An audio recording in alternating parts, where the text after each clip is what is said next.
So ನಿಮ್ಗೆ 2 chance ಇದೆ. ಓಕೆನಾ? 2 ಚಾನ್ಸಲ್ಲಿ ನೀವು ಇಂಜೆಕ್ಟ್ ಮಾಡಬೇಕು. ಓಕೆನಾ? ಒಂದು ಚಾನ್ಸ್ ಮಿಸ್ ಆದರೂ ಇದ್ದಿಲ್ಲ, ನಿಮಗೆ ನೆಕ್ಸ್ಟ್ ಚಾನ್ಸ್ ಸಿಗುತ್ತೆ. ಓಕೆನಾ? ಪಾಸ್ ಆದರೆ ನಿಮಗೆ ಒಂದು ಪ್ರೈಸ್ ಕೊಡ್ತೇವೆ ನಾವು. ಒಳ್ಳೇದು, ಸೂಪರ್ ಪ್ರೈಸ್ ಕೊಡ್ತೇವೆ. ನಿಮ್ಗೆ ಇಮ್ಯಾಜಿನ್ ಮಾಡ್ಲಿಕ್ಕೆ ಆಗಲ್ಲ. ಅದೇನು ಅದು ಮತ್ತೆ ಇಮ್ಯಾಜಿನ್ ಮಾಡ್ಲಿಕ್ಕೆ ನಾನು ಹೇಳಿದ್ರೆ ಇಮ್ಯಾಜಿನ್ ಮಾಡಲ್ವ ನೀವು?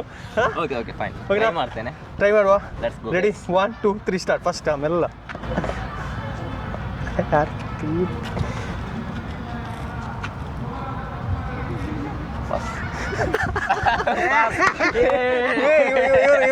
ಇವ್ರು ನೋಡಿದೆ ಎಲ್ಲಿ ಆಕ್ಚುಲಿ ತೋತಿಜಿ ಎಂಕ್ ಇಂಚತ್ತು ಆತನ ಮೂಲ ಒಂಚೂರು ಅಂಡ ವರ್ಕ್ ಆವು ನೆನ್ನೊಂಜಿ ಮೈಂಡ್ ಬಂದು ಅಂಚನ ಸೂಪರ್. ಓಕೆನಾ? ಲಾಸ್ like thank you. Do follow, subscribe 100%. Thank you. Okay, by.